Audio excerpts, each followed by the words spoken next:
기본적인 성질부터 할게요. 필요한 거 예쁘게 메모하면서 따라오면 돼. 은근히 파동 파트가요. 여러분들 깊이가 약간 있어. 그래서 중학교 내용에다 덧붙여야 되는 것들이 있어서 더군다나 중학교 때 파동을 거의 날림으로 하셨잖아요. 배운 지도 오래됐고. 그래서 어떤 내용이 있는지 정확하게 정리하셔야 됩니다. 자, 여러분들 첫 번째는 파동의 굴절이라고 되어 있는데 굴절이라는 걸 배우기 전에 일단 파동이 뭐야? 나는 파동의 개념부터 가져야 돼. 그래서 첫 번째 오늘은 파동의 개념을 중심으로 해서 굴절까지 끌고 가 볼게. 내용이 엄청 많아요. 자, 우리가 파동이라고 한다. 그러면 첫 번째 파동이 뭐니? 이거예요. 자, 파동은 이게 파동을 일으킨 거야, 내가 지금. 그래서 파동은요, 한 지점에서 생긴 진동이 옆으로 와이파이처럼 퍼져나가야 파동입니다. 안 퍼져나가면 그건 진동이라고 해요. 파동이 아닙니다. 그래서 파동은 한 지점에서 진동이 발생해. 자, 그 파동을 만드는 한 지점을 멋진 말로 뭐라 그러냐면 파동의 원인이 되는 지점이가 파원 이렇게 얘기할 거야. 자, 그래서 파원에서 생긴 진동이 퍼져 나가는 현상이야. 한 지점에서 생긴 진동이 옆으로 퍼져나가는 현상을 우리가 파동이라고 해. 이때 핵심 단어는 뭐냐면 퍼져 나가야 된다 이 얘기입니다. 그러면 이때 진동이라고 하는 게 옆으로 퍼져 나가는데 이때 이렇게 실제로 옆으로 가고 있는 건 뭐니? 파동이 발생해서 옆으로 계속 꿀렁꿀렁 가죠. 자, 실제로 옆으로 이동하고 있는 건 뭡니까? 물질입니까? 에너지입니까? 에너지만 가요. 됐어. 에너지만 이동합니다. 이동하는 건 에너지만 옆으로 이동하고 있어서 그 에너지가 옆으로 가면서 시멘트를 들었다 놨다 이거 하는 거예요. 그러니 우리나라 옆집에 누가 살고 있냐면 일본 살고 있어요. 자, 일본에서 지진이 발생을 하면 그게 우리나라 부산에서도 관측이 된대요. 그래서 그랬을 때요. 이때 꿀렁이는 에너지가 우리나라에 와서 우리나라 땅을 약하게 진동시킵니다. 그래서 우리가 관측이 되는 거죠. 자, 이때 물질은 옆으로 오니 안 오니? 안 오죠. 만약에 온다면 일본 땅이 우리나라에 와서 죽었다는 얘기죠. 있을 수 없는 일입니다. 그래서 자, 이 진동을 옆으로 전달해주는 물질들을 우리가 뭐라고 하냐면 멋진 말로 매질 그럽니다. 매질. 그래서 실제로 에너지는 옆으로 이동하지만 매질은 옆으로 안 갑니다. 이동하지 않습니다. 자, 그러면 매질은 옆으로 이동하지 않고 뭐 합니까? 그냥 그 자리에서 꿀렁 뭐만 하고 있는 거야? 진동만. 그래서 진동만 하고 있을 뿐 이 매질 자체가 옆으로 가진 않는다는 거야. 무슨 말인지 알겠어? 그래서 매질은 이동하지 않는다. 단지 그 자리에서 진동만 하고 있는 거야. 되겠냐? 이 얘기입니다. 절대 일본 땅이 우리나라로 오지 않습니다. 알겠냐? 이 얘기야. 자, 그래서 우리가 파동이 발생한다는 얘기는 매질은 이동하지 않고 진동만 하고 에너지만 옆으로 가고 있는 거, 이걸 우리가 파동이라고 한다. 파동의 원래 이름 파동 에너지야. 되겠어? 이 얘기입니다. 자, 그러면 우리 주변에서 주로 볼 수 있는 파동의 예, 뭐 있어? 이건 파동이에요. 말해봐. 물결. 또 음파. 너무 멋진 말로 얘기했죠. 소리. 또 지진. 또 병신. 빛. 알겠냐? 그래서 우리가 알고 있는 우리 주변의 파동은요, 소리도 있고 물결도 있고 지진도 있고 빛도 있어요. 얘네들이 우리가 느낄 수 있는 파동입니다. 파동. 자, 근데 이러한 파동 중에서 오메나 선생님 목소리가 지금 네 귀까지 갔지? 들리지?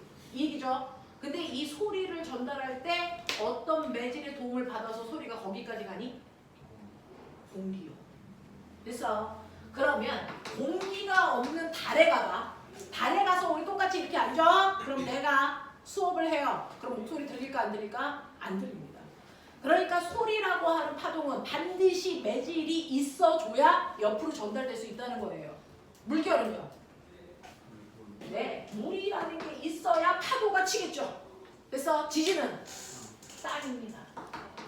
빛은 네, 빛은요 태양에서 나온 빛이 우주 공간을 통해서 지구로 오는데 우주 공간에는 어떤 물질이 있니 없니? 없잖아요. 그러니까 빛이라는 건 어떤 매질의 도움도 받지 않고도 옆으로 갈 수 있다는 겁니다. 그래서 이런 형태입니다. 자, 그랬을 때 여러분들이 알고 있는 이러한 파동을 내가 뭐 할 수 있냐면 파동을 분류할 수 있습니다. 자, 이러한 파동을 분류할 때 사용되는 첫 번째 기준이 지금 위에서 보여드린 것처럼 파동이 옆으로 퍼져나갈 때 반드시 매질이 있어야 되니 아니면 없어도 퍼질 수 있니? 라고 하는 매질의 유무에 따라 나눌 수 있는데 옆으로 갈 때요 소리처럼 반드시 매질이 있어야만 옆으로 전달되는 파동들을 우리가 멋진 말로 탄성파 이렇게 불러야 돼. 탄성파. 그래서 탄성파라고 얘기하면 아, 이 새끼 매질 없으면 못 가네 이 뜻이야. 그래서 근데 매질이 없어도 갈 수 있어. 있어도 가고 없어도 가고. 그래서 네, 매질이 없어도 전달되는 애가 있어. 이걸 탄성파가 아니야. 그래서 뭐라 그래? 아닐. 이런 개놈의 새끼들 한자로 아닐. 그래서 뭐라 그러니? 비탄성파야. 이렇게 얘기하는 거야. 그래서 자, 이때 매질이 없어도 전달되는 파동은 유일합니다. 바로 빛을 포함하고 있는 전자기파만 그래요. 우리는 중학교 때 그냥 빛이라고 하지만 빛이 전자기파에 속하는 겁니다. 그래서 전자기파는 모두 다 빛을 포함한 전자기파는 모두 매질 필요 없이 옆으로 전달될 수 있는 비탄성파고요. 그걸 뺀 나머지 모든 파동은 다 탄성파야. 알겠어? 이렇게 돼. 자, 그런가 하면 파동을 분류하는 두 번째 기준을 중학교 1학년 때 배웠다. S파, P파로 나누는 게 아니고 뭐하고 뭘로 나누지? 종파와 횡파로 나누지? 종파와 횡파로 나누는 기준이 뭔데 보면?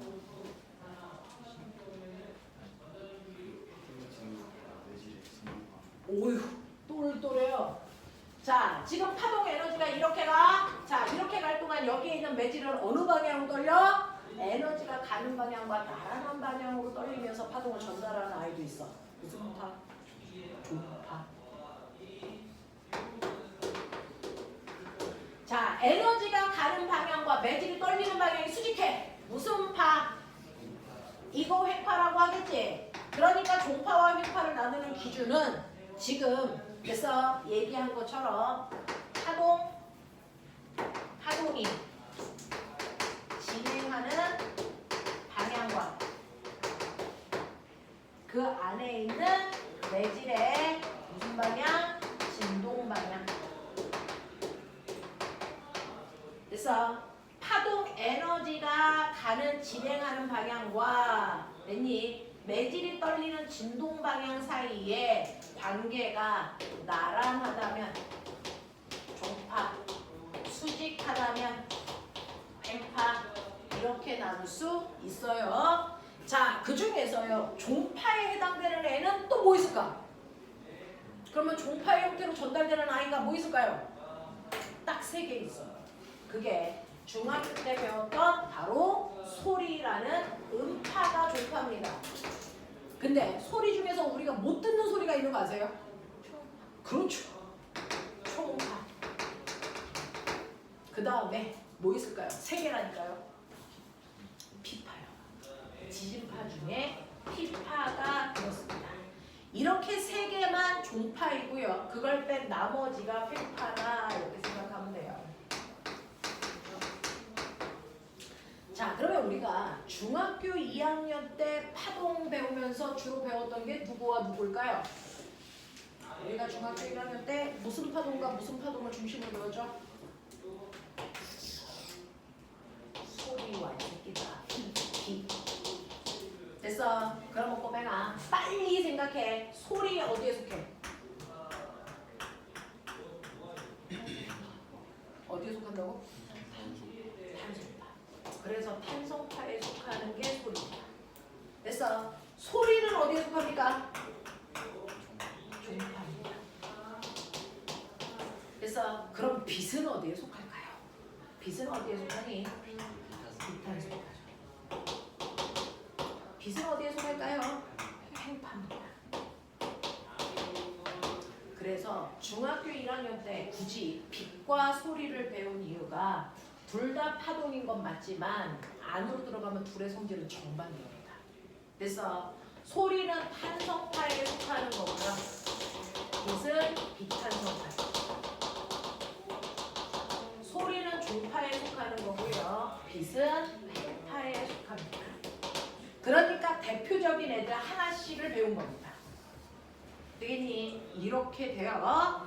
자, 그러면 이러한 종파도 있고 횡파도 있고 탄성파도 있고 비탄성파도 있는데 이러한 파동은요 어떤 요소로 되어 있습니까? 하나의 파동이 발생해서 막 가고 있어. 그 파동을 구성하는 요소를 보겠다는 거예요.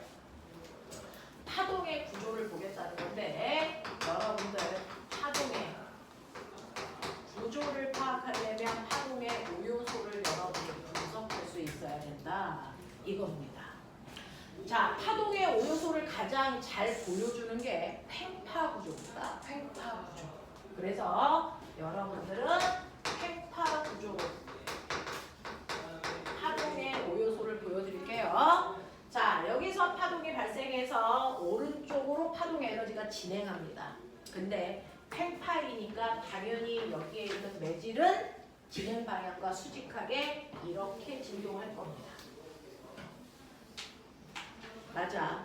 그랬을 때요. 여기를 뭐라고 부른다? 개놈 시키는. 여기 뭐라고 불러? 여기? 마루. 여기 뭐라고 부르냐? 골.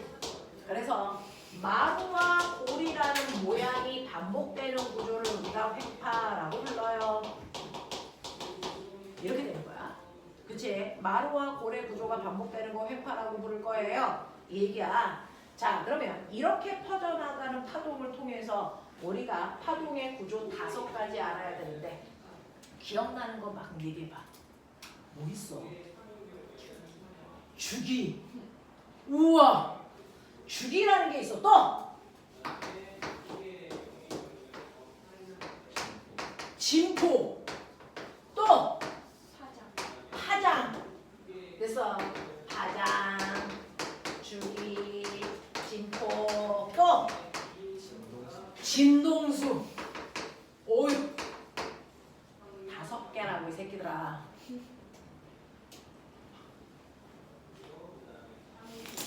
이 바보 새끼들.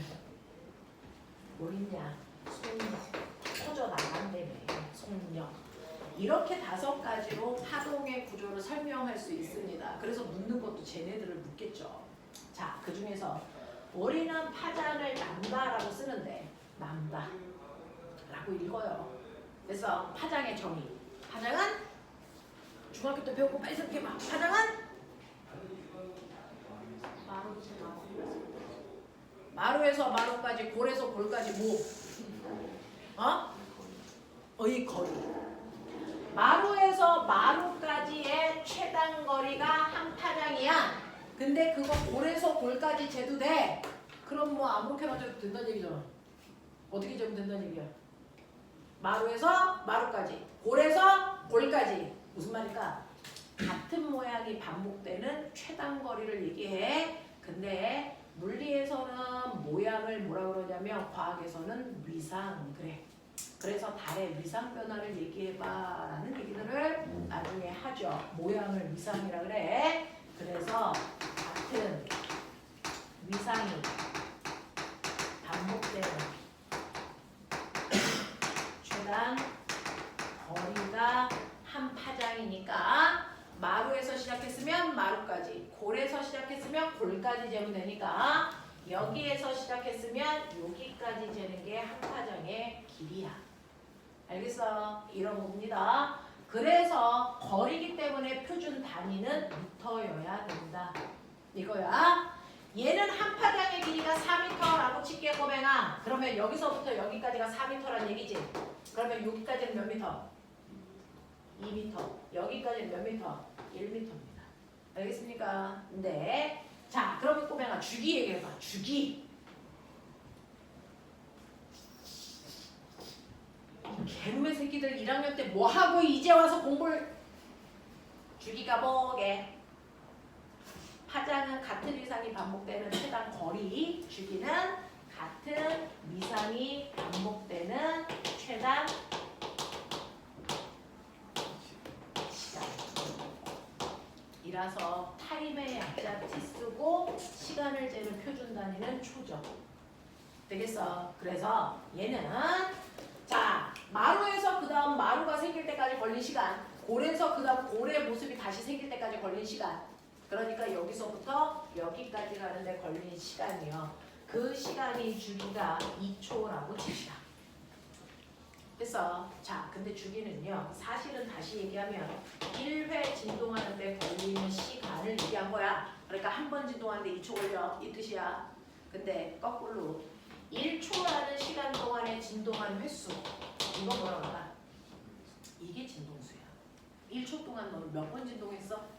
됐어? 이 얘기입니다. 됐니? 라고 하는 1초 동안 진동한 횟수를 얘기한 게 진동수고요.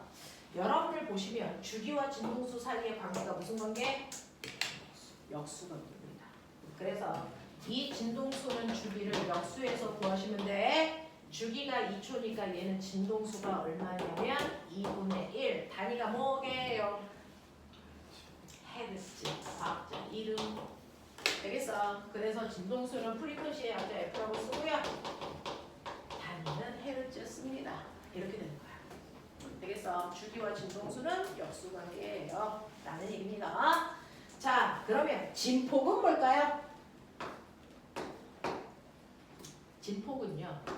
실제로 에너지가 지나가면서 매질을 진동시켜. 그러니까 여기 있던 시멘트가요. 순간 마루가 되는 순간 여기까지 끌고 올라가죠.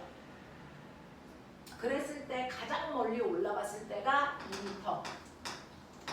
자, 골이라는 위상이 오면 그 순간의 에너지는 여기 있는 시멘트를 아래로 끌고 내려가려고 한 거예요. 그래서 골이 만들어진 거야. 그러면 보면은 마루일 때 2m까지 올라가면 골일 때 몇 m까지 내려갈까요? 2m까지 내려갑니다. 됐어? 그랬을 때 여기 있는 매질이 움직인 최대 변이가 얼마일까요? 매질이 움직인 최대 거리. 아니요. 매질은 올라가도 2m, 내려가도 2m. 매질은 2m 움직이는 게 최대 거리예요. 됐어? 라고 하는 이걸 진폭 A라고 하고 M이라고 하는데 미터인데, 자, 이 진폭은 매질이 이동한 최대 변이를 얘기해요. 자, 이 진폭은 중심에서 마루까지의 높이를 재거나 중심에서 골까지의 깊이를 재면 되지, 마루에서 골까지의 거리를 잴 이유가 없습니다. 이렇게 된 거야. 그래서 얘 진폭은 2m입니다. 이렇게 가면 돼요. 되겠어? 자, 그러면 속력이라는 건 여러분들 당연히 벨로시티고 단위는 미터/퍼 초겠죠. 모든 속력은 똑같이 구합니다. 속력은 시간분의 거리. 맞아? 자, 근데 파동도 시간분의 거리가 있죠? 시간분의 거리. 보이세요? 되겠냐? 그래서 파동의 속력을 구할 때는 주기분의 파장으로 계산하면 돼요. 시간분의 거리. 근데 주기분의 1이 뭐라고 할까 그랬어? 진동수. 그래서 파동의 속력은 F 람다로 훨씬 더 많이 구합니다. 그래서 파동의 속력은 F 람다. 이게 파동의 구조 5가지입니다. 이 파동의 구조 5가지를 정확하게 읽어낼 수 있어야 돼. 되겠냐? 자, 그러면 이런 게 이제 파동의 구조고, 그 파동이 회파할 때 이런 모습을 띄어. 자, 지금 한순간에 딱 찍었더니 A라는 매질은 최고점에 올라가 있어. B라고 하는 매질은 그 위치에 있고 C라는 매질은 여기서 내가 여기까지 끌고 내려와 있어. D라는 매질은 이 높이에 있단 말이야. 그러면 잠시 지난 후에 그래서 파동이 만약에 오른쪽으로 간다면 A 매질은 올라갈까요? 내려갈까요?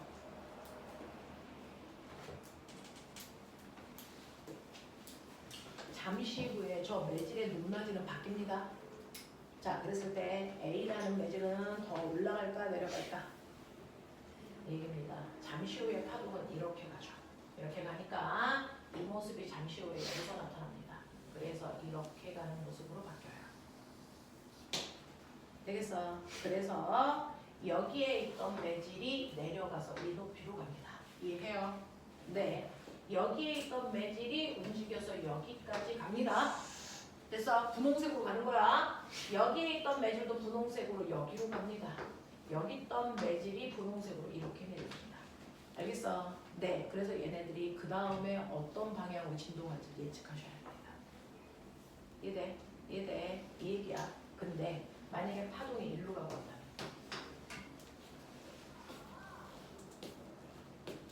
약간 파동의 위치가 오른쪽이 아니고 막 욕해도 돼? 솔직하네? 파동의 위치가 오른쪽이 아니고 왼쪽으로 간다면 이런 얘기죠. 이 새끼를 공중부양하는 줄 알았어. 포경영인 줄 알았어 새끼들이. 정신 안 차려? 누가 수업 시간에 뭐 하고 있어? 야 나는 연락 더운데 너네는 왜 추워? 파동이 왼쪽으로 가? 왼쪽으로 보내 이 새끼들아. 왼쪽으로 이렇게 됐냐? 이렇게 가.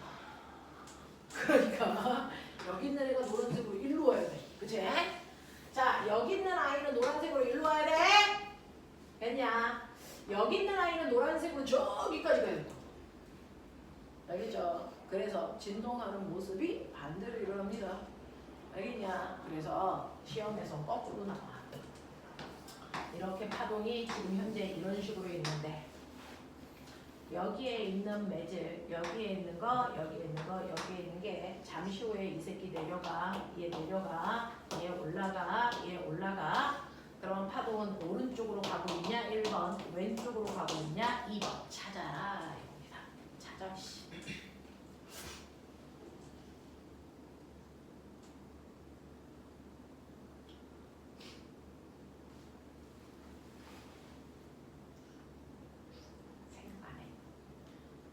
어느 쪽으로 가고 있어요? 그렇죠. 왼쪽으로 가고 있는 거죠. 얘가 이렇게 가고 있다라는 얘기입니다. 그래서 내려가, 내려가, 올라가, 올라가. 알겠어? 그래서 파동의 진행 방향 확인하는 거야. 알겠니? 그래서 옆으로 간 모습을 그려놓고 높낮이나 체크해 보시면 돼요. 알겠어? 이렇게 간다. 그래서 파동이 어느 쪽으로 진행하는지를 찾아내시면 됩니다. 자, 그러면 이런 식으로 파동의 5가지 요소를 결정했다면 선생님 저도 중학교 1학년 때요. 빛의 속력이 빨라졌다 느려졌다 한대요. 아니야? 이 개놈의 새끼들. 빛이 공기 중에서 물속으로 들어갈 때 빛의 속력은 빨라지니 느려지니? 느려지니까 꺾이는 굴절이 일어난다고 배웠잖아. 그러니까 파동의 속력은 빨라졌다 느려졌다 변한단 말이야. 그죠? 파동의 속력을 결정하는 건 뭘까요? 어떨 때 빨라져요? 어떨 때 느려져요? 파동의 속력을 결정하는 건 뭡니까? 매질이에요. 네. 파동의 속력은 그래서 보이는 F 람다로 계산을 하지만 파동의 속력이 빨라져 느려져 라고 하는 파동의 속력을 결정하는 건 딱 하나입니다. 바로 그 파동이 어떤 매질을 통과하고 있느냐, 매질의 상태와 성질이 지금 거기를 통과하는 파동의 속력을 결정해. 그러면 그 중에서 탄성파의 대표적인 소리 있잖아. 소리는 어떤 매질을 통과할 때 제일 빨라? 안 돼. 소리는요. 고체 매질을 통과할 때 속력이 제일 빨라 임마. 그 다음이 액체고 기체야. 그럼 진동에서는 진공에서는 전달이 안 돼. 왜냐하면 소리라는 건 반드시 매질을 진동시켜야 되거든. 그러면 첫 번째 매질을 진동시켜서 이 새끼가 떨리고 있어. 그러면 그 다음에 진동을 옆으로 전달하려면 옆에 있는 또 다른 매질을 A라는 매질이 진동하면서 옆에 있는 B라는 매질을 퉁 하고 쳐줘야 옆에 있는 애들이 같이 진동할 거야. 그러면 얘가 빨리 옆으로 쳐줘야 되는데 쳐주려면 입자와 입자 사이의 거리가 가까워야 빨리 치겠냐, 입자와 입자 사이의 거리가 멀어야 빨리 치겠냐. 가까워야 두두두 치면서 가지. 그러면 입자들이 빽빽하게 가까이 있는 상태가 무슨 상태? 고체. 알겠어? 그래서 소리는 고체 매질을 통과할 때가 제일 빨라서 중학교 1학년 때 그거 배웠어. 철로가 있어. 여기 산이 있어. 그래서 기차가 오는 길은 산 때문에 안 보여. 근데 내가 기차가 오는지를 알 수 있는 방법은 기차 바퀴와 철로 사이에 진동을 들으면 돼. 그래서 네. 그러면 철로에다가 귀를 대고 있는 사람과 똑바로 서서 그 진동을 듣는 사람 중에 누가 먼저 그 진동을 느낄 수가 있냐? 네, 귀 대고 있는 이 사람이 고체를 통해서 진동이 빨리 전달되기 때문에 이 새끼가 먼저 들고 그리고 서 있는 애는 나중에 들려. 알겠어? 이 얘기야. 그 다음에 그러면 공기 중에서 소리가 전달되는 속도가 제일 느려. 자, 근데 어떤 공기에서 그나마 빨라? 뜨거운 공기, 찬 공기. 그래서 낱말은 새가 듣고 반말은 시간. 이런 무식한 게 끝이 없네. 이런 뒤지려고 우리나라 속담도 몰라. 낱말은 새가 듣고 반말은 쥐가 듣는다 그러잖아. 그럼 뭐야? 처음 듣는 건 아니지. 이거 내가 만든 것도 아니야. 이 얘기가 500년 전부터 있었어. 그죠? 자, 그러면 보면은 찬 공기와 더운 공기 중에 어떤 공기에서 소리가 더 빨리 전달된다는 거야? 얘기해. 주한, 빨리 얘기해. 아니거든요. 더운 공기거든요. 이 개놈의 새끼들! 더운 공기에서 소리의 전달 속력이요. 찬 공기보다 훨씬 더 빨라. 어차피 공기는 입자와 입자 사이 거리가 멀어. 그래서 그러니 더 빨리 움직일 수 있는 애가 빨리 와서 그나마 칠 수 있는 거야. 그럼 빨리 움직이려면 공기의 온도가 높아야 돼, 낮아야 돼? 높아야 운동 속도가 빠르겠지. 되겠어? 그래서 더운 공기에서의 소리의 전달 속도가 찬 공기보다 훨 빨라. 그래서 꼬매가 V는 331 더하기 0.6T야. 이 V가 음속이야, 음속. 소리의 속력. 331 더하기 0.6T 할 때 T가 뭐냐면 기온이야, 기온. 공기의 기온. 됐어? 자, 내가 하나 물어볼게. 지구의 평균 기온을 뭐라 그러냐? 지구의 평균 기온을 나면 좀 뭐라 그러냐? 이 개놈의 새끼들아! 와, 이 저렴한 새끼들. 상온 새끼들아, 상온! 되겠어? 지구의 평균 기온이 상온이야. 몇 도부터 몇 도까지? 와, 과거를 쓰겠다는 개새끼나. 자, 상온은요 15도에서 25도 사이. 자, 그래서 대충 여기다가 15도 집어넣어봐. 빨리 계산. 야, K모 빨리 안 해? 보자마자 계산되는 거 아니야? K모 정도면? 그렇지. 그게 우리가 알고 있는 평균 온도. 소리는 1초에 340m 뛰어. 넌 1초에 얼마 뛰냐? 적어도 사람이면 소리보다 빨라야지. 1초에 340m를 갑니다 라고 하는 평균 음속은 공기 기온이 15도일 때 얘기해요. 한여름에 우리나라 기온이 30도 이상 올라가지. 그럼 소리는 더 빨리 전달해. 그래서 한겨울에는 소리가 통과하는 속도가 더 느려져. 이런 얘기야. 되겠니? 소리는요 그 매질의 상태와 그래서 온도에 따라 전달되는 속도가 달라져. 그래서 3년 전에 어떤 아이가 과거 자소서를 쓰는데 그럼 소리의 전달 속도를 결정하는 건 온도만일까? 또 온도만일까 하는 건 없어? 그게 궁금해서 이 교실의 습도를 다르게 했어. 걔는 지방에 가서 가습기를 틀어서 습도를 높이고 소리의 전달 속도를 계산하고 그래서 제습기로 건조하게 만들어서 소리의 속도를 측정했을 때 언제가 더 빨라? 달라? 그랬더니 달랐어요. 그래서 소리가 전달되는 속도는 습도에도 영향을 받습니다. 그래서 그거 이제 여러분 나중에 하시면 되고요. 여러분 공교육에서 가르치는 건 기온까지만 가르칩니다. 온도에 따라서 달라. 알겠니? 자, 그럼 보면 안 볼게. 중학교 3학년은 2단원에서 배웠죠. 낮 동안에는 땅바닥이 뜨거워, 하늘이 뜨거워. 이 중3 새끼들아, 땅바닥이 뜨거워, 하늘이 뜨거워.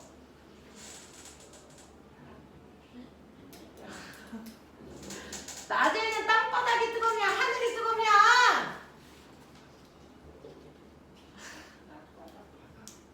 땅바닥이 뜨겁다. 땅바닥에서 지구 복사 에너지 나오니까.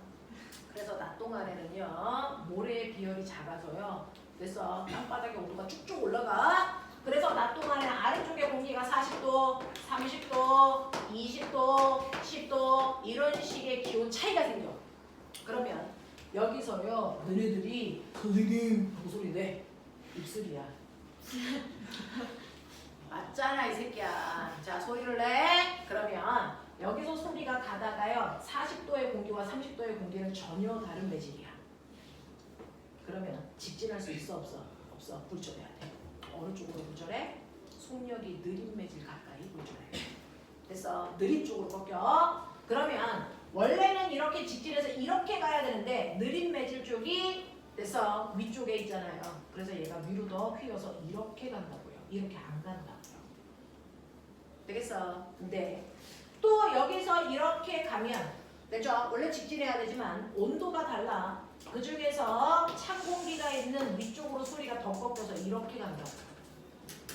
여기서도 찬 공기가 있는 쪽으로 더 꺾여서 이렇게 간단 말이야. 그럼 원래는 소리가 직진해서 이렇게 왔으니 이 위치에서는 됐어? 이 높이에서 소리가 들렸어야 정상이야. 근데 이 위치에서 소리는 여기서 들려. 그래서 소리가 훨씬 더 떠서 들린다. 그래서 낱말은 새가 듣는데. 지랄들을 한다. 그럼 밤이 되면 그래서 모래의 비열이 작아서 빨리 식어버려. 우리 조상들은 이걸 다 알았어요. 그래서 여기 10도, 20도, 30도, 40도. 유찬아, 설마 핸드폰을 보고 있는 건 아니겠지? 그럼 뒤진다. 고추 딴다. 되겠냐? 자, 이렇게 돼. 자, 소리를 내면 훅 간다. 그때 보면은 20도의 10도의 공기와 20도의 공기는 다른 매질이야. 직진할 수 없어. 어느 쪽으로 꺾인다고? 찬 공기 쪽. 그러면 찬 공기가 아래쪽에 있으니까 소리가 이쪽보다 아래쪽으로 휘어서 이렇게 간다는 얘기야. 여기서도 찬 공기가 있는 아래쪽으로 가야 되니까 이렇게 가지 않고 더 휘어서 이렇게 간다는 얘기야. 되겠어? 자, 이렇게 가게 되면 원래는요. 이 위치에서 소리가 여기서 들려야 정상인데 여기서 들려요. 맞아. 그래서 반말은 아래쪽으로 소리가 내려오니까 쥐가 들어요. 신기하죠. 이건 우리 조상들이 얘기한 게. 근데 웃는 포인트는 뭔데? 낱말은 새가 듣고 반말은 쥐가 듣는다는 그게 사실은 소리의 굴절에 의해서 나타나는 현상을 멋지게 그래서 속담으로 표현한 게 우리 조상들이야. 어느 부분이 웃긴지 잘 모르겠는데 왜 웃긴지 모르겠어. 내가 거짓말하고 있는 거 같아서? 아니거든요. 그래서 과거에 가는 애들 중에 한 4년 전인가 5년 전인가 어떤 애가 연락머리가 좋았는데 그 녀석이 했던 게 뭐냐면 우리나라 속담에서 과학적인 현상이 들어가 있는 걸 분석한 거예요. 아침에 무지개가 뜨면 비가 올까 날씨가 맑아질까?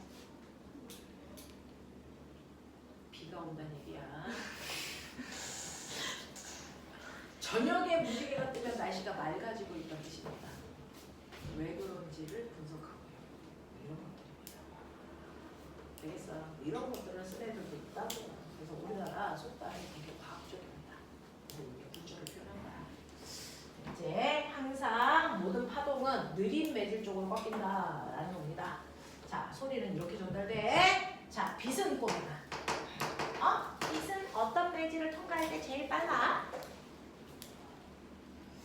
정말 끊임없이 무식하다. 끊임없이 무식하다. 중학교 1학년 때 배웠는데 어? 그렇죠. 빛은 비탄성 파이기 때문에 어떤 매질의 도움도 안 받아요. 오히려 매질이 있는 게 걸리적 버립니다. 그래서 빛은 진공을 통과할 때 속력이 제일 빨라요. 그 다음 기, 액, 옵니다. 오히려 입자가 빽빽할수록 그걸 피해가려니까 속력이 더 느려지는 것 뿐입니다.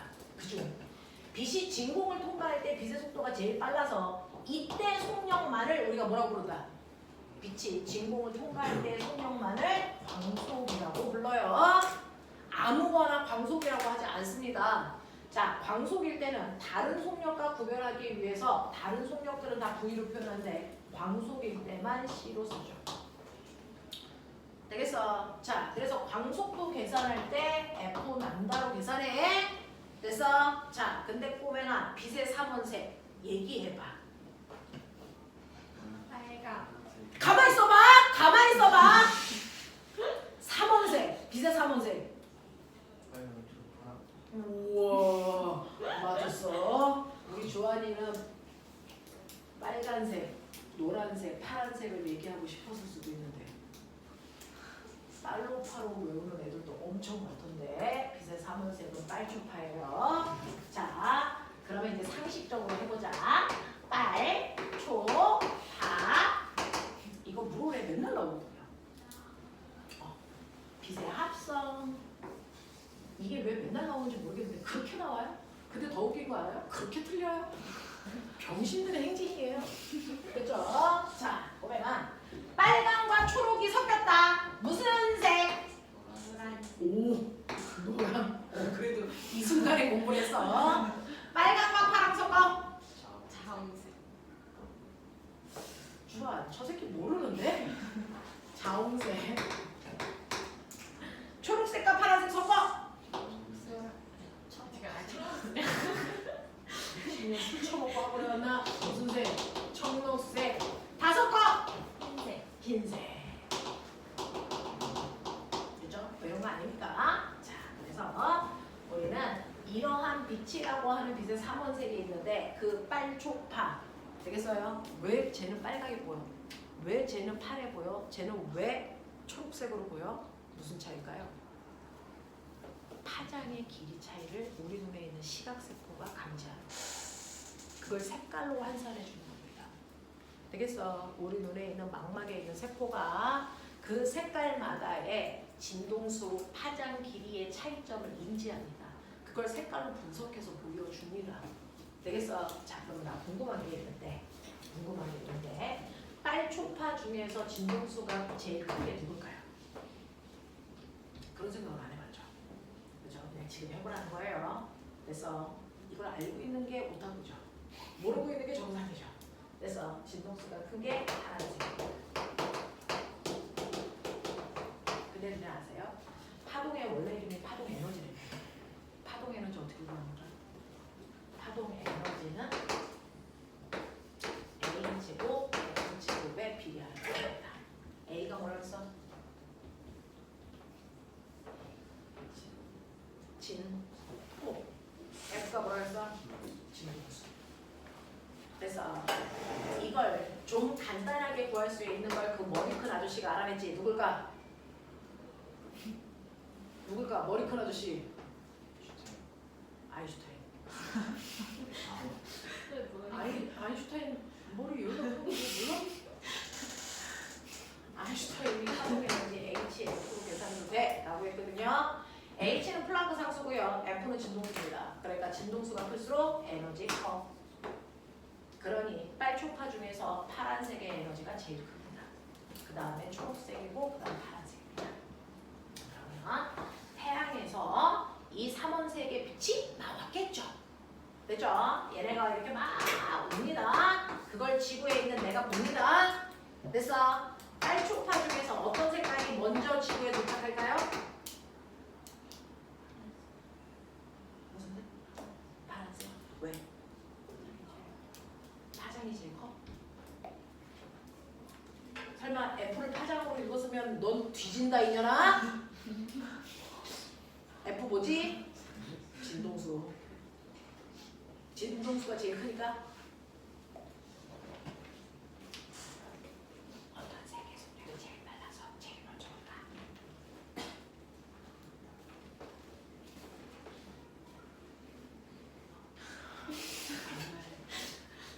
알려주고 싶다. 어떤 세계 속력이 제일 빠를까요?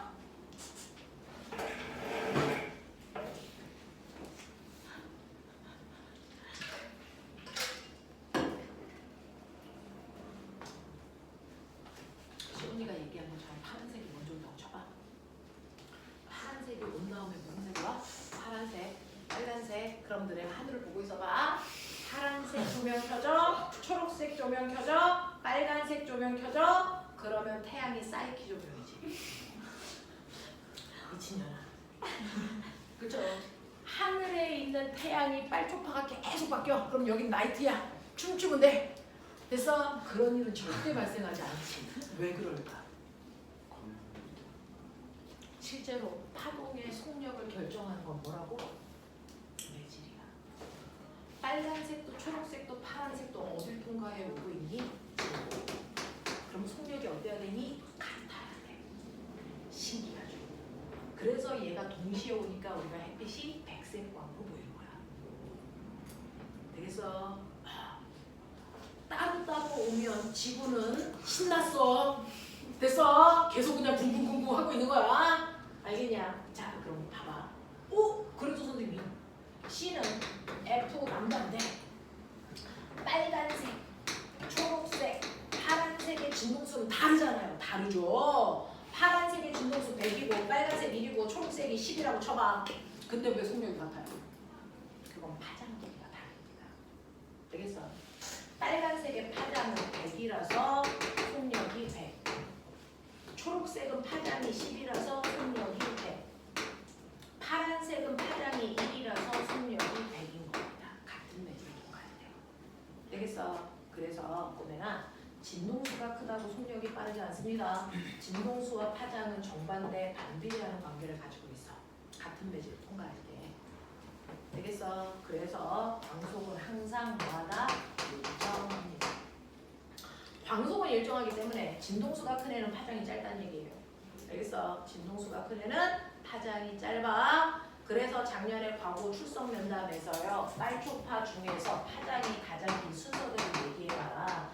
이렇게 선생님이 얘기하셨어요. 빨초파 중에서 파장이 가장 긴 순서대로 얘기해. 뭐냐? 네, 빨간색의 파장이 제일 크고 그 다음 파란색, 아니 초록색, 파란색.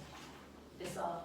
파장 길이는 이렇습니다. 진동수는 반대입니다. 이렇게 됩니다.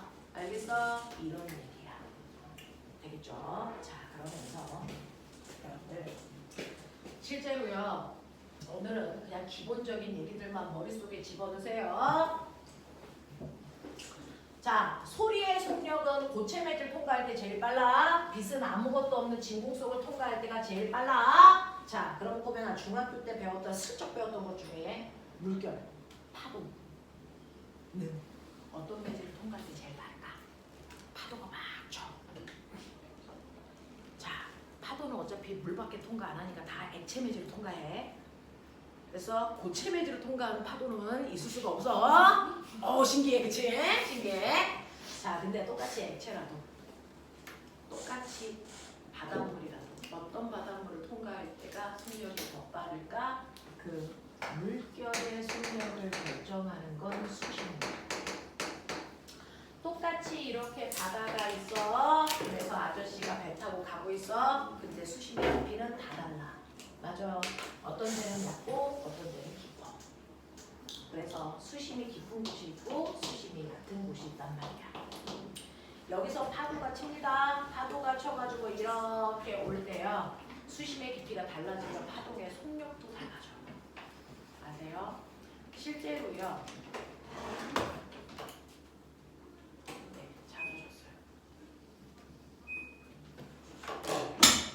서연, 앞으로는 깃털이보다는 거기가 제일 추운 자리인 것 같아요. 자, 수심이 깊은 곳이 있고 얕은 곳이 있는데 속력이 다를 수밖에 없는 게 뭐냐면 우리 화학한 사람들은 알겠지만 물방울들끼리의 서로를 잡아당기는 인력이 제일 세요. 물은 극성 분자라서. 몰라도 돼요. 물방울들끼리 제일 친해. 자, 그래서 위에 있는 물결이 출렁일 때요. 지 혼자 가지 않고 밑에 있는 물방울을 끌고 갑니다. 그래서 그 밑에도 파도가 같이 칩니다.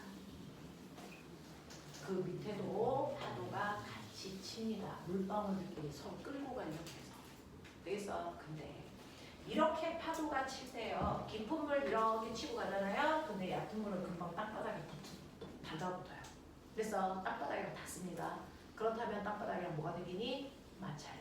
그러니까 잘 갈 수 있니 없니? 없어요. 그래서 얕은 쪽으로 올수록 속력은 느려집니다. 깊은 쪽으로 갈수록 파도의 속력은 빠릅니다. 자, 그래서 물결은 수심의 깊이에 따라 달라. 깊은 쪽에서의 속력이 얕은 쪽에서의 속력보다 훨씬 더 빨라. 되겠어? 자, 그러면 이렇게 속력이 달라진다는 얘기는요. 어차피 파동의 속력은 V는 F 넘다잖아? 그러면 여기에서 속력이 선생님 100이었다가 50 됐어요. 속력이 느려졌어요. 이렇게 될 거 아니야? 깊은 데서 얕은 곳으로 갈 때. 그럼 속력이 바뀌었다는 얘기는 적어도 둘 중에 하나는 바뀌어야지.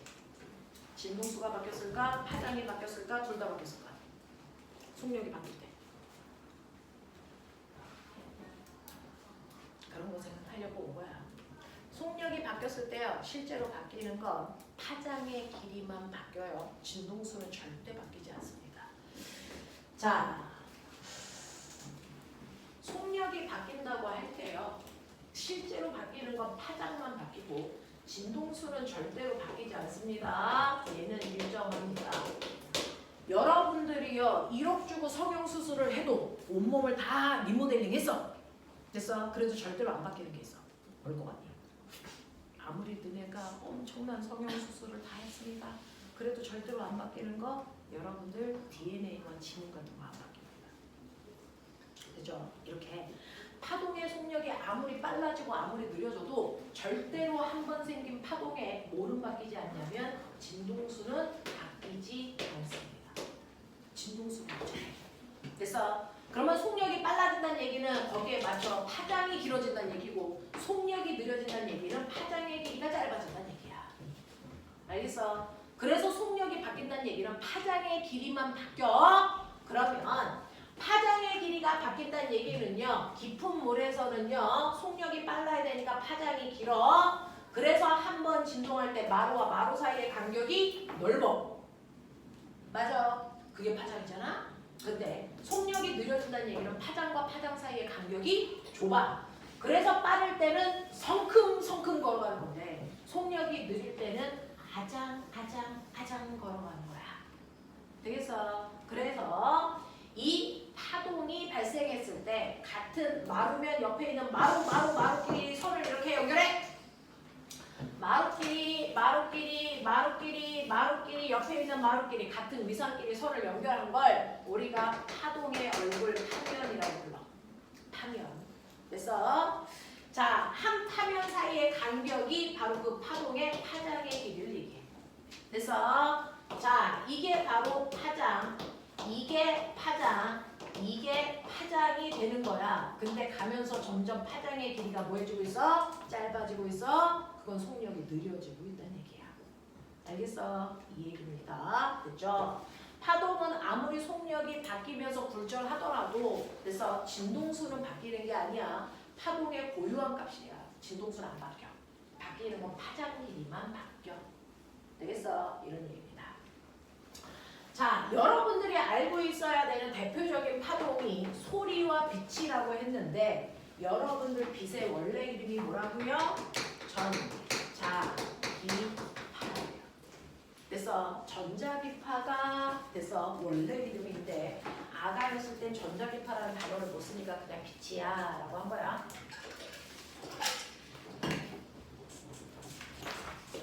전자기파가 뭐예요? 이제 여기서부터 궁금한 거야. 전자기파가 뭐예요? 자, 하늘에 떠있는 태양같이 연락 뜨거운 별들이 방출하는 게 전자기파예요. 별들이 방출하는 게 전자기파입니다. 자, 꼬맹아, 고체가 뜨거우면 뭐 되냐? 액체. 좋았어. 그럼 물어볼게. 고체가 액체되는 걸 뭐라 그러게? 네. 우와! 그래도 중학교 1학년 때 공부 좀 했네. 자, 그러면 액체가 뜨거우면 뭐 되냐? 기체. 그럼 기체가 뜨거우면 뭐 되냐? 저거 한 말에서 한두 명은 얘기하는데. 그렇죠. 플라즈마. 플라즈마가 뭐냐면 기체가 뜨거우면 기체 입자 속에 전자가 탈출해서 그래서 물질은 양이온이 되고 탈출한 전자는 음이온이 되는 거야. 그래서 전기를 띤 입자들의 상태를 플라즈마라고 해. 태양은 너무 뜨거워서 수소와 헬륨이 플라즈마 상태로 있어. 전기를 띤 입자 상태로 있어. 근데 이 태양에서 매 순간 빵빵빵 터지면서 엄청난 그래서 압력을 가해서 그 플라즈마인 입자를 우주 공간으로 확 밀어버려. 그래서 그 전기를 띤 입자들이 우주 공간으로 확 밀려 나올 때 이 주변에 전기장이 만들어져. 그러면 우리 지금 막 배워서 전기장이 생긴다는 얘기는 전류가 흐른다는 얘기지. 전류가 흐르면 그 주변에 반드시 뭐가 생겨야 되니? 자기장. 그래서 전기장이 생기는 순간 그거에 의해서 수직한 방향으로 자기장이 유발되죠. 근데 봐. 전기장의 세기가 세졌다 약해져. 그러면 그것 때문에 유발된 자기장의 세기도 세졌다 약해지는 자기장이 변하면서 생겨요.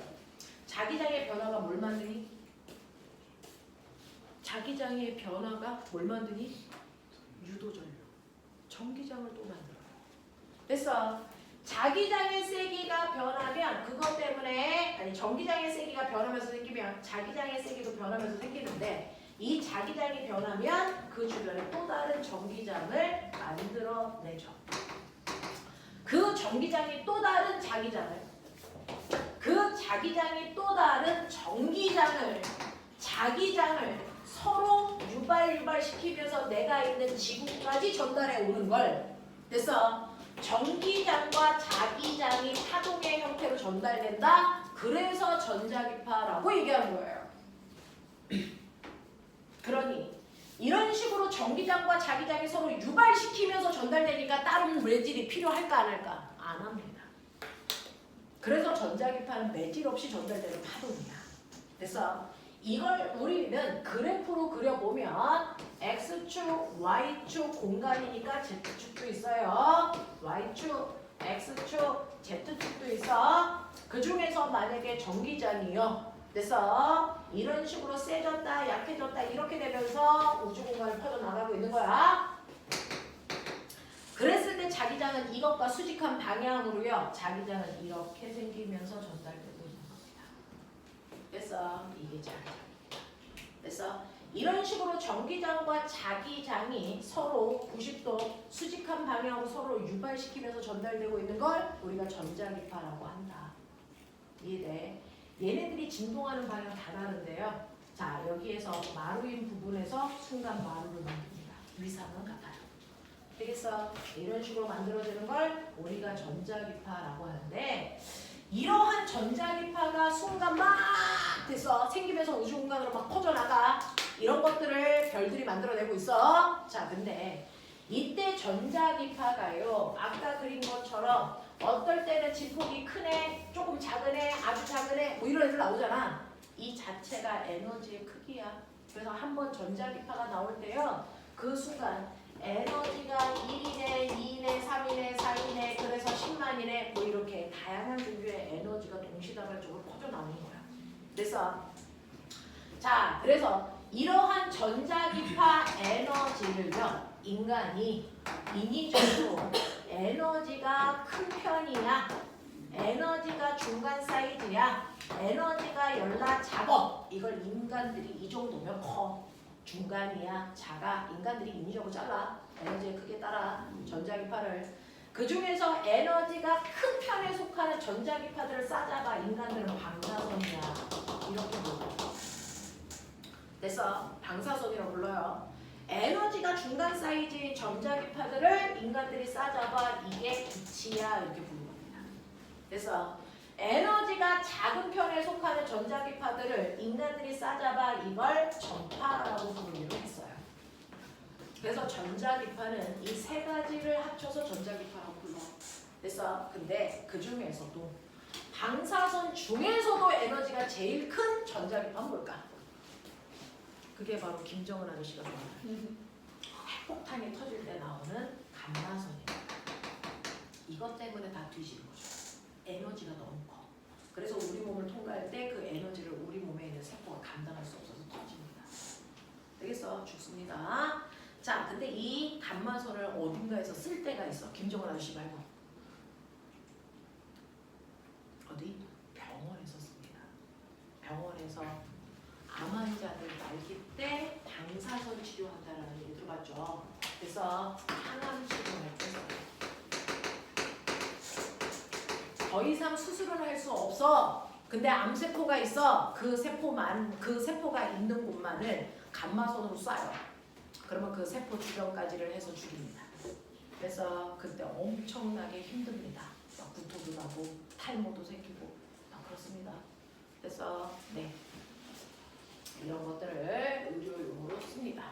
자, 그럼 방사선 중에 감마선보다는 조금 에너지가 작은 거 뭘까요? 엑스레이. 이게 우리가 뼈 부러졌을 때 쓰는 엑스레이 촬영할 때 쓰는 그 색입니다. 근데 얘도요, 바로 죽진 않지만 많이 쏘이면 뒤져. 그래서 너네가 엑스레이 촬영을 우리는 하죠. 아파요, 뼈 부러졌는지 엑스레이 촬영해 주세요 라고 했는데 그거 촬영할 때 막 부위 그리고 그러면 뒤져요. 그래서 아무리 건강해도 1년에 촬영할 수 있는 횟수에 제한이 있습니다. 오랫동안 촬영하면 안 되니까. 그래서 그리고 임산부들은 엑스레이 촬영을 못합니다. 왜? 태아가 기형아가 됩니다. 되겠냐? 이런 것들이죠. 근데 저 X선을 다른 데서 또 씁니다. 어디서 쓸까요? 공항에서 씁니다. 공항에서.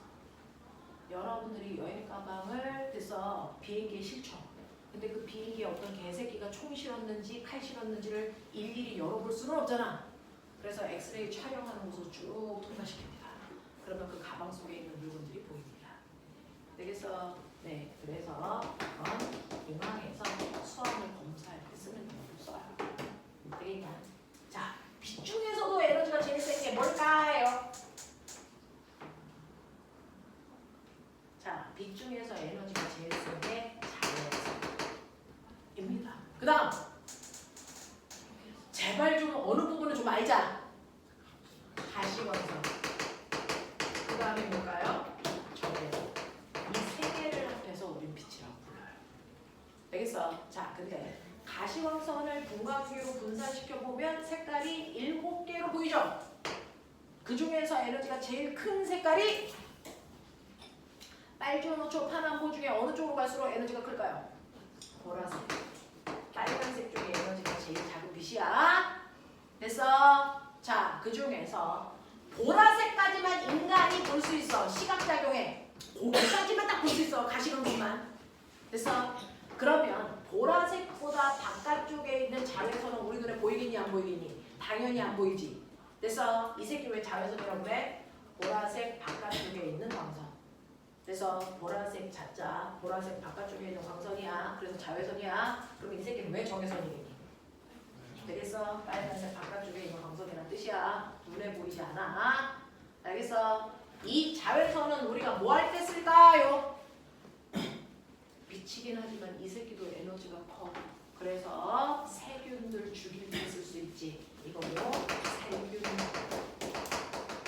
그래서 이마트 가면은 물컵이 자외선 살균 소독기 안에 들어가 있죠. 식당가 가면 열어서 컵 꺼내잖아, 이 새끼들아. 그래서 거기가 자외선 살균 소독기야. 근데 우리 엄마가요, 되게 의심이 많아. 자외선 살균 소독기 안에 자외선이 나오는지가 꼭 궁금하죠, 우리 엄마들이. 근데 자외선이 나오는 게 보여 안 보여? 그러니까 계속 고개를 들이밀고 이 새끼 나오는 거 맞아? 병신 아니야 이거? 이렇게 한단 말이야. 자, 그러니까 사람들이 자외선 나오고 있어 라는 신호를 엄마한테 줘야 돼. 안 그러면 우리 엄마 머리가 계속 그 안에 들어가 있어. 알겠어? 네. 그래서 자외선이 나온다는 걸 보여주기 위해서 거기에 보라색 가시광선이 같이 나오게 해준 거지. 그래서 거기 저기서 보라색 빛이 나오는 건 가시광선이지 자외선이 아니야. 선생님 자외선 보라색이에요. 병신 이런 거야. 알겠지? 자외선 안 보여 이 새끼들아. 자, 그 다음에 가시광선은 우리가 물체를 볼 때 쓰는 거고요. 적외선은 어디서 쓸까요? 그렇죠. 자, 적외선은 리모컨에 있어요. 실제로 우리 몸에서 적외선 나오는 거 아세요? 이 적외선이 무슨 작용하게? 열작용. 그러니까 우리 만지면 체온이 있죠. 36.5도. 그 36.5도에 맞는 적외선이 우리 몸에서 계속 나와요. 그래서 아주 깜깜한 곳에서 적군이 있는지 없는지 너네는 적어도 4, 5년 후에는 군대에 가 있어야 되잖아? 지랄들하고 앉아있네! 자, 우리나라를 지켜줘. 나 편하게 자게. 가서 또 개지랄하고 있으면 죽여. 열심히 가서 지켜. 알겠어? 자, 근데요. 그 군인들이요. 적군의 한밤중에 내가 안 보이게끔 밤에 가잖아? 근데 적군만 나를 안 보는 게 아니고 나도 안 보여. 그럼 안 될 거 아니야? 그러니까 밤중에 전쟁할 때는 뭘 끼고 가니? 야광 투시경이라는 적외선 안경을 껴요. 그러면 실제로 이렇게 사람이 보이는 게 아니고 사람 몸에서 나오는 열이 붉은색으로 보이죠. 되겠어? 그래서 건물 속에 있는 사람도 보입니다. 그래서 막 총 쏘면 뒤집니다. 이런 거죠. 근데 그 안경을 끼고 12월 3일날 군인들이 국회에 간 거죠. 대단하죠? 그죠? 그게 적외선 안경입니다. 이게 불 꺼도 보여요. 이런 것들이죠. 되겠어? 근데 이게 리모컨에서 나와요. 지금 여기 리모컨에서 나오고 있어요. 나 받았어. 그래서 소리 나는 거죠. 저 소리 안 나게 하면 우리 엄마 계속 누르죠. 그죠? 네, 이 리모컨에서 적외선이 나가서 통신하는 겁니다. 알겠냐? 알겠냐? 자, 그 다음에 전파. 가장 에너지가 작은 영역에 해당되는 전자기파를 싸자고 전파라고 하는데 전파 중에 에너지가 제일 큰 거. 가 전자레인지에서 사용해. 마이크로웨이브. 들어는 봤나? 전자레인지에서 마이크로웨이브라고 하는 전파를 씁니다. 이걸 가지고 음식 속에 있는 물 분자를 진동시켜서 뜨겁게 달구는 겁니다. 그치? 그 다음이 너네 핸드폰 주파수로 쓰는 셀폰 주파수 영역대로 쓰는 아이고, 그 다음에 TV 주파수, 그 다음에 라디오 주파수로 쓰는 FM AM이 있어요. 얘네들을 싸자가 우리가 전파라고 하고 이 정도의 인간들이 만들어서 합니다. 그래서 이걸 통칭해서 우리가 전자기파라고 한다. 이게 바로 빛이고 빛이 가지고 있는 모든 성질을 얘네들 다 가지고 있다. 알겠습니까? 얘네들은 그래서 비탄성파이면서 팽파이면서 그래서 진동을 통과할 때 얘네들의 속력은 다 똑같다. 광속에가. 알겠습니까? 이런 얘기 하고 있는 거야. 자, 그러면 오이씨. 자, 궁금해요.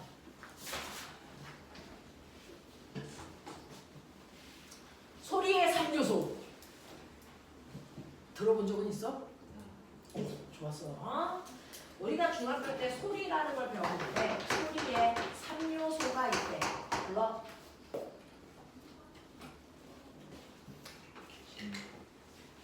소리에 3요소가 있대. 그럴 거면 중학교 1학년 때 학교를 가지 말지 그랬어.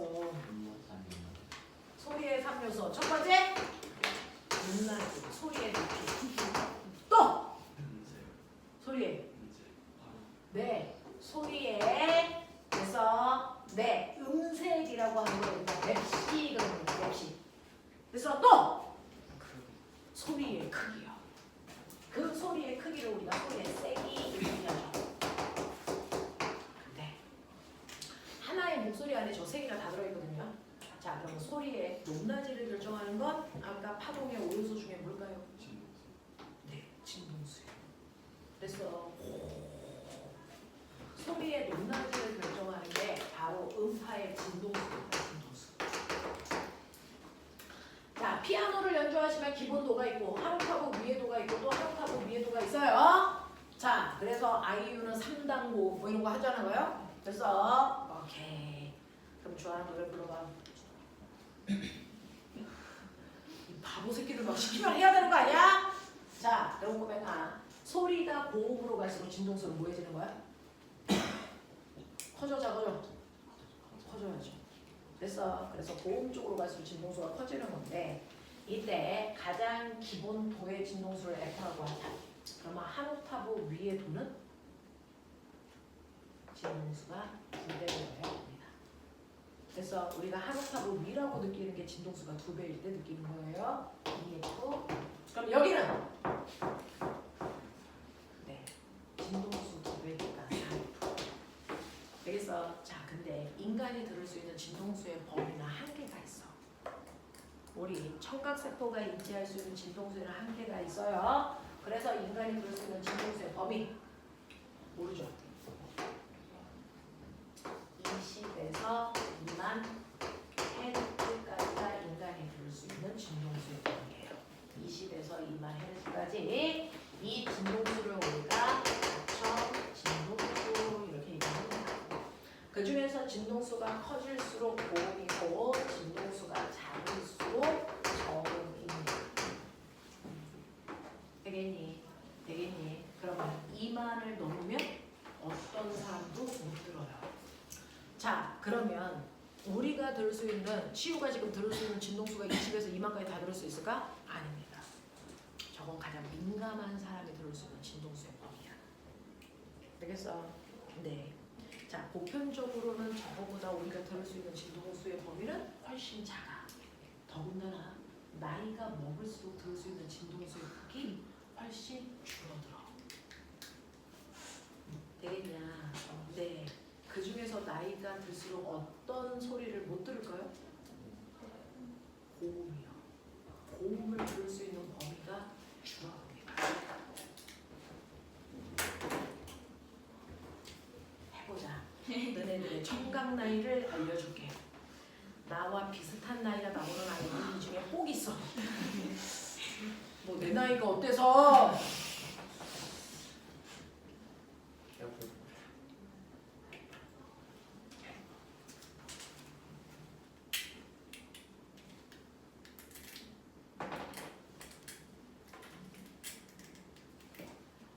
가장 하기 좋은 게 인간인데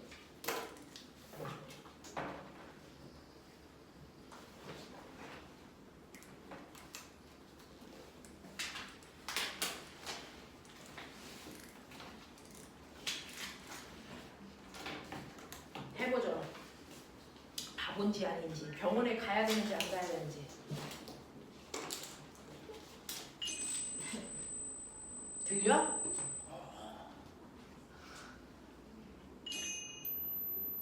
들려? 정상. 나도 들려. 들려? 거짓말 마. 들려?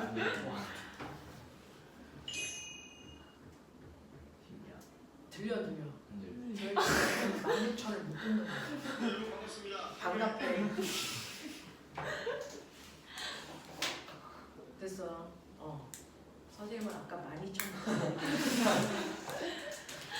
이 가천 진동수를 이용한 집단 유괴 사건을 그린 동화가 있죠.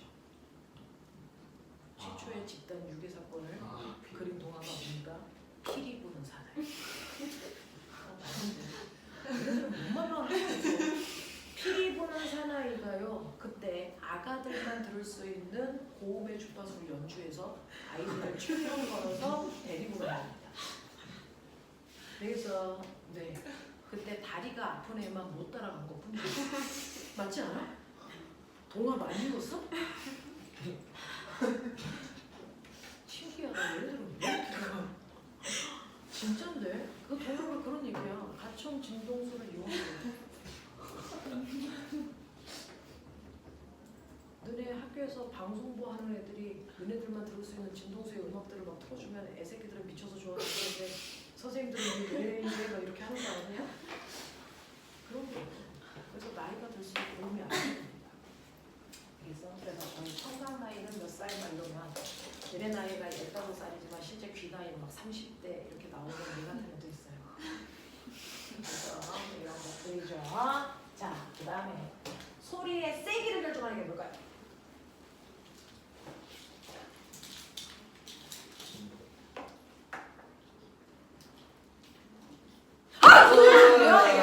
이 소리가 세기가 달라.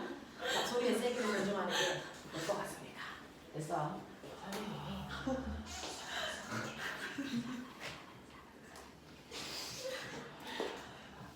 안 할 겁니다.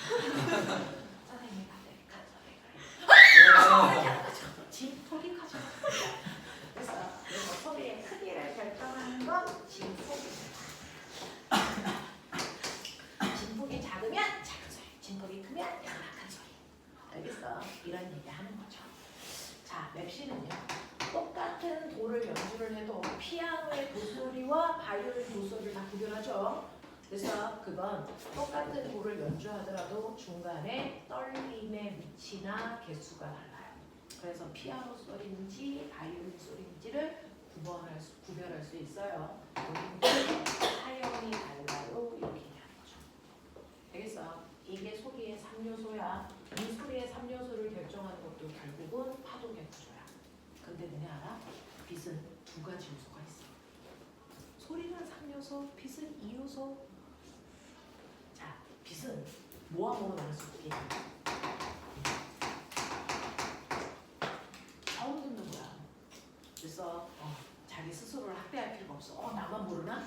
다 몰라. 자, 빛은 두 가지 요소로 나눌 수가 있는데 빛의 색깔과 빛의 밝기. 됐냐? 빨간색 빛도 눈부신 빨간색 빛이 있고 흐린 빨간색 빛이 있는 것처럼 빛은 색깔과 밝기로 결정됩니다. 그 중에서 빛의 색깔을 결정하는 게 뭐라 그랬지 아까? 빨간색, 초록색, 파란색 뭐에 따라 달라? 진동수. 빛의 색깔은 진동수에 의해서 진동수가 클수록 파란색 빛이라는 거 요거예요. 자, 빛의 밝기를 결정하는 건 뭐야? 눈부셔. 진폭이야, 이 새끼야, 진폭. 진폭. 그래서 진폭. 전현이 진폭이 결정해. 진폭이 클수록 밝은 빛을 만들어. 그래서 지금부터 여러분들은 그래서 진폭을 변화시킬 수 있는 방법도 배울 거야. 진폭을 변화시킬 수 있는 방법을 배울 거야. 한 번 생긴 파동의 진폭이 2인데 이 진폭을 2가 아니고 가고 있는 와중에 4나 6으로 변화시킬 수 있어. 진폭을 변화시키는 방법이 가능성일 거야. 진동수를 변화시킬 수 있는 방법도 보여줄 거야. 진동수를 변화시킬 수 있는 방법도 보여줄 거야. 그래서 진폭을 변화시키면 빛의 밝기가 달라지는 것처럼 느껴요. 그걸로 확인할 수 있고 진동수를 변화시키면 빨간색이 초록색처럼 보여. 초록색이 빨간색처럼 보여. 그걸 우리가 편의 현상이라고 해. 적색 변이, 청색 변이. 들어본 적이 없죠? 그런 게 있어요. 라고 하는 색깔을 변화시키는 걸 설명하는 사람이 도플러예요. 그래서 도플러 효과를 앞으로 배울 거야. 됐어? 그렇다고요. 언니, 오늘은 배운 게 없어서 애들이 막 가는데요.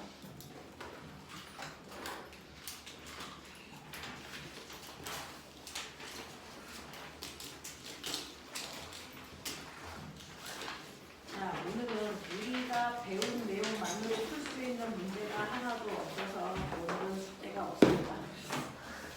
나이스 같은 소리가 막 들렸다 이 새끼야. 작은 진폭으로. 자, 오늘 여기까지 합시다. 고생하셨습니다.